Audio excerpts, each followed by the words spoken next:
Salve, salve nação alvinegra, começando mais um vídeo aqui no canal John do Timão. Então se você tá chegando agora, já deixa o seu like, se inscreve pra gente bater a meta de 105 mil inscritos. Estamos perto ali de 103, né? Conto aí com a colaboração de todos. Uma ótima segunda-feira a todos os corintianos e corintianas que me acompanham, né? Infelizmente tivemos que assistir o jogo do Corinthians ontem. O John vai trazer aí todas as atualizações dessa partida, situação no Brasileirão, né? Tivemos o fim da 15ª rodada e muito mais. Peço também que me sigam nas redes sociais, Instagram, TikTok, Kawaii, Twitter, todos os links aqui embaixo na descrição. Vamos pra cima. E editor, pode rodar a vinheta, porque, cara, a situação tá difícil, tá bem difícil mesmo. Salve o Corinthians! Bom, Corinthians entrou em campo ontem contra o Cruzeiro, perdemos por 3-0. E aí eu vou ser bem direto, pro torcedor que talvez não tenha visto o jogo, alguma coisa assim. Não foi uma partida para 3-0. Não foi uma partida surreal. Não foi uma partida que o Cruzeiro dominou 100% das ações e criou chance para fazer 5-0. Não foi. Definitivamente não foi. O problema é, quando o Corinthians erra na defesa, o time adversário não perdoa. O time adversário cria e faz o gol. Pronto. O time adversário, que nessa rodada era o Cruzeiro, erra. E o Corinthians não aproveita. O Corinthians não faz os gols. Então o resultado não pode ser diferente. O Corinthians errou 3 vezes, até 4, né? Porque o Cruzeiro teve um gol anulado. O Cruzeiro fez o gol nas 4. O Cruzeiro errou 3, 4 vezes. O Corinthians fez um gol que foi anulado, né? Naquela linha do VAR e tudo mais. E perdeu 2, 3 chances claríssimas. Por isso, o resultado de 3-0. Se você olha só o placar, é absurdo. E aí, isso se soma a nossa situação dentro do Campeonato Brasileiro. Esse é o grande ponto. Não é só um 3-0, é um 3-0 para um time que precisava pontuar, para um time que continua na zona do rebaixamento, e agora o time de cima abriu 2 pontos. O João vai passar a tabela mais à frente para vocês, tá? Então é isso, cara. É muito complicado. Muito complicado. Só para vocês entenderem, o primeiro gol do Cruzeiro nasce de um lateral pro Corinthians. Bola na mão do Mateuzinho. Cobra o lateral, o Corinthians perde a bola, vem um lançamento.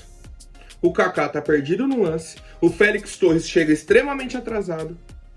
E sai o gol. O erro do Mateuzinho, o erro do Félix Torres, erro do Kaká. Beleza. O segundo gol do Cruzeiro, que já foi na reta final do primeiro tempo, que o Corinthians já tinha feito um gol e foi anulado. O Corinthians estava até bem na partida, né? Tinha criado algumas oportunidades, alguns lances com Wesley, que aí ele também não toca a bola. Beleza. Um lateral pro Corinthians, agora do outro lado, com o Hugo. Bola na mão do Hugo. Cobrou o lateral, o Corinthians já perdeu a bola. Aí foi o Barreal, né? Veio carregando, recebeu o passe, carregou, chutou no gol. Aí um erro do Hugo, um erro de quem não recebeu a bola, um erro de todo o sistema de meio campo que não marcou, com Ranieri, com Bidon. E um erro do Donelli, porque foi um chute defensável. O segundo, apenas o segundo gol, foi um chute defensável. Não pode tomar aquele gol. Lembrando, não foi um erro só do Donelli, mas também um erro do Donelli, um erro do Hugo, um erro do Bidon, um erro do Ranieri. Aí você sai pro intervalo já tomando 2-0. Teve uma chance, fez, estava impedido. Vamos pro segundo tempo.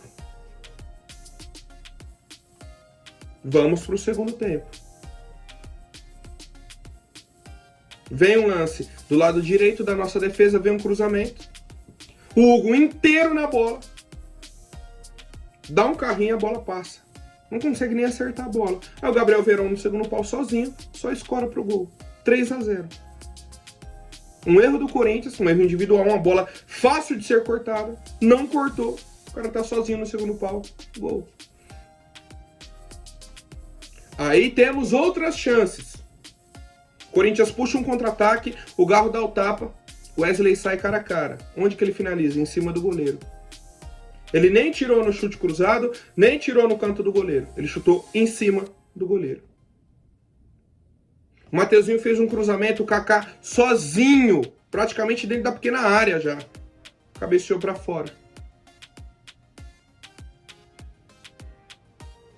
Então assim, o Cruzeiro quando errava, o Corinthians tinha oportunidade e não fazia. O Corinthians quando errava, com os mesmos jogadores que a gente já cansou de ver, o Cruzeiro fez os gols. Simples. A matemática, ela não mente, ela não erra.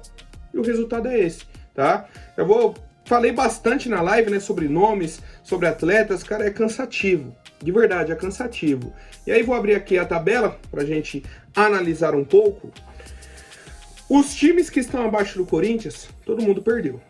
Grêmio perdeu, inclusive um resultado expressivo pro Juventude.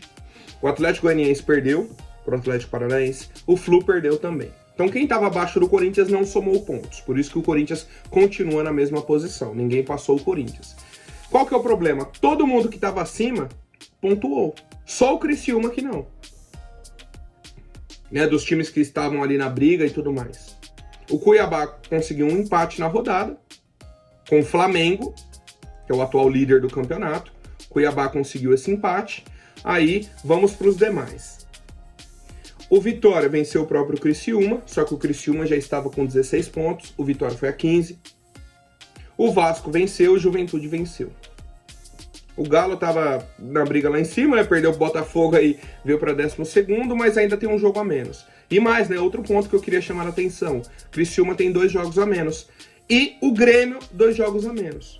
Então, apesar dessa situação ruim do Grêmio, se ele vence algum dos jogos atrasados, passa o Corinthians. E nas próximas rodadas a gente pega o Grêmio. A sequência do Corinthians é a seguinte: Vasco, Criciúma, Bahia e Grêmio. É a tabela do Corinthians. 4 jogos, 3 a gente pega times que estão ali na briga contra o rebaixamento. Vasco, Criciúma e Grêmio. Se a gente vence, o principal é vencer pelo menos 2 desses jogos e o terceiro a gente não pode perder.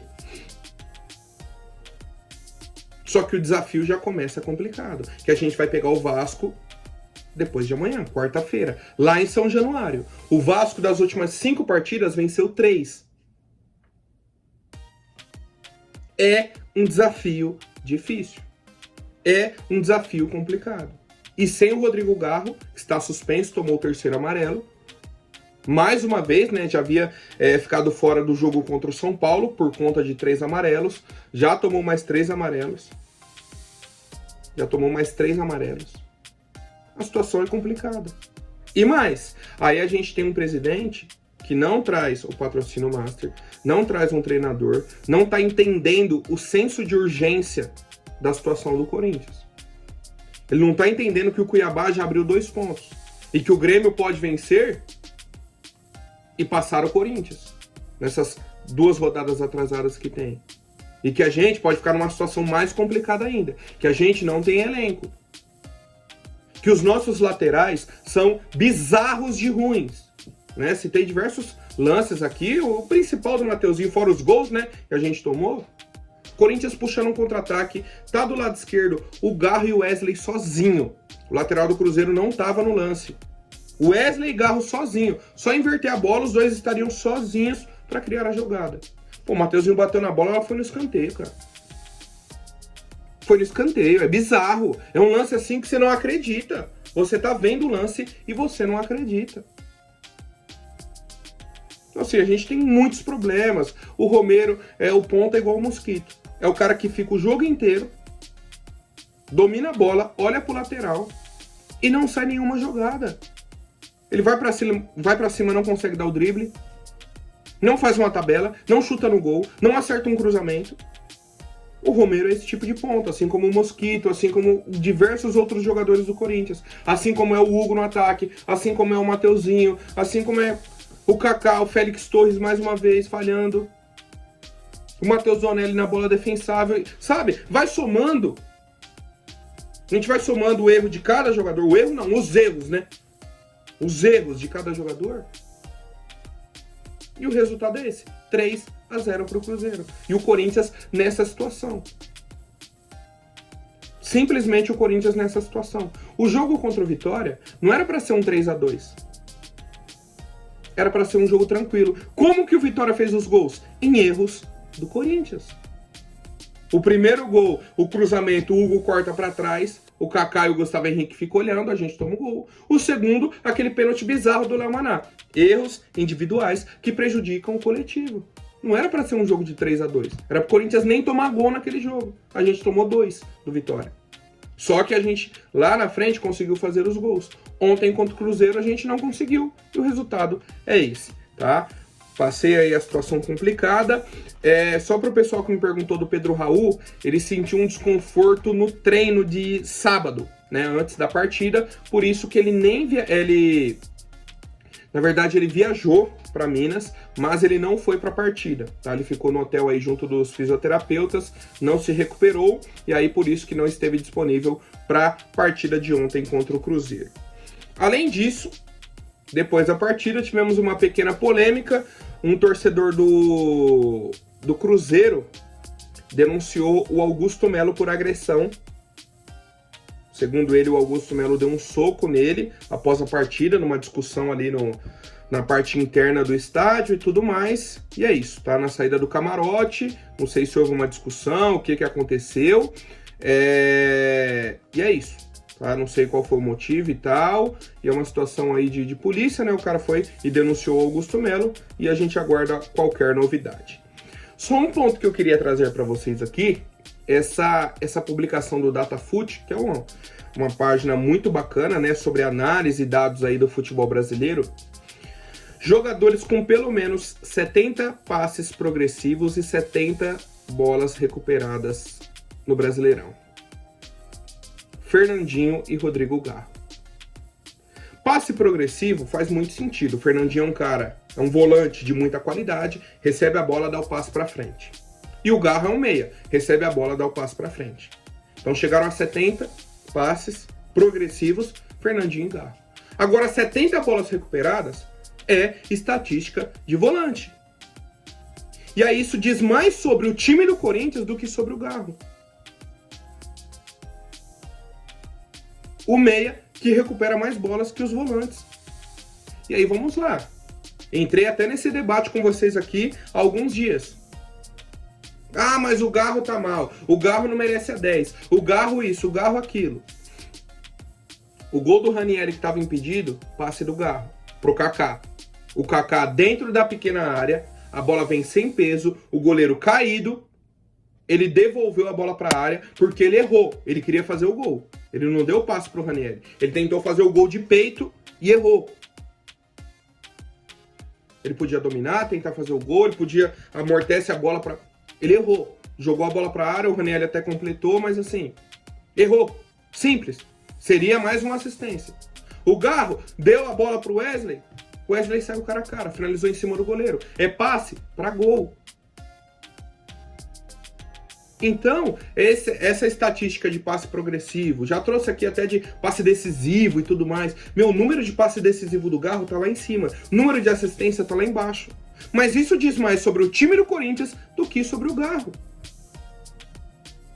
Inclusive ontem, né, o Ben já trouxe aí no Domingol, da CNN, que o Corinthians recebeu uma proposta de 7 milhões de dólares do River Plate da Argentina. Né, falou, o River vai tentar contratar aí o Rodrigo Garro e tudo mais. Não tive mais informações sobre isso, né? A única pessoa que falou foi o Benja.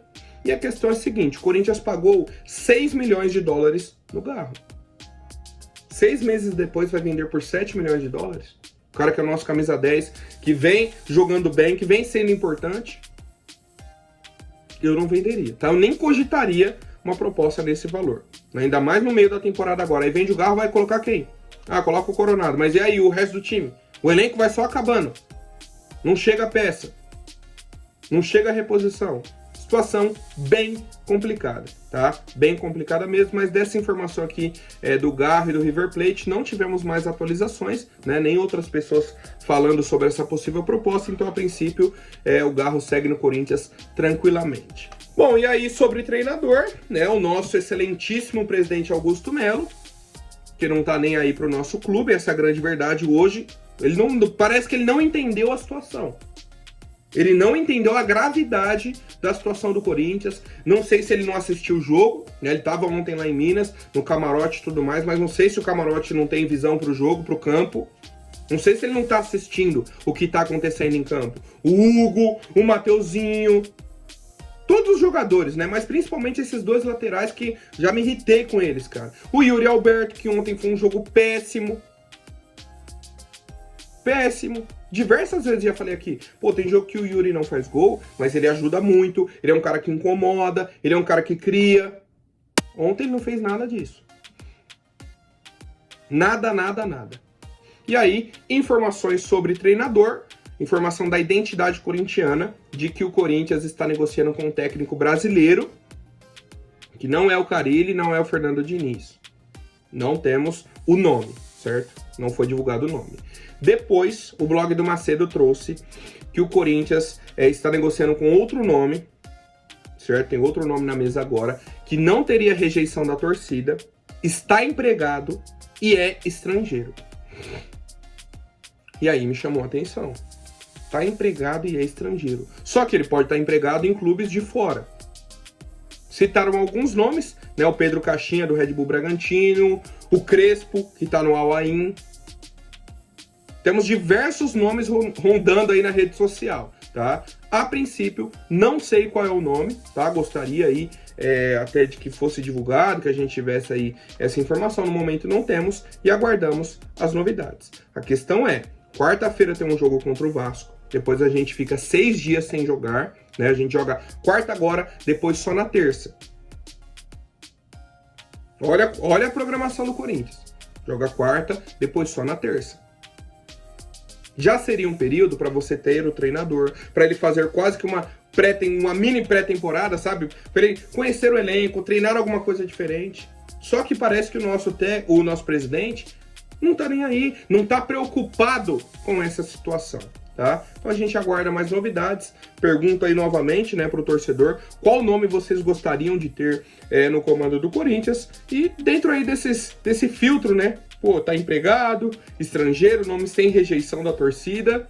Difícil, viu? Bem difícil. Bom, família, por hoje é isso. Amanhã eu volto com mais novidades sobre o nosso Coringão. Até mais, um forte abraço e vai Corinthians!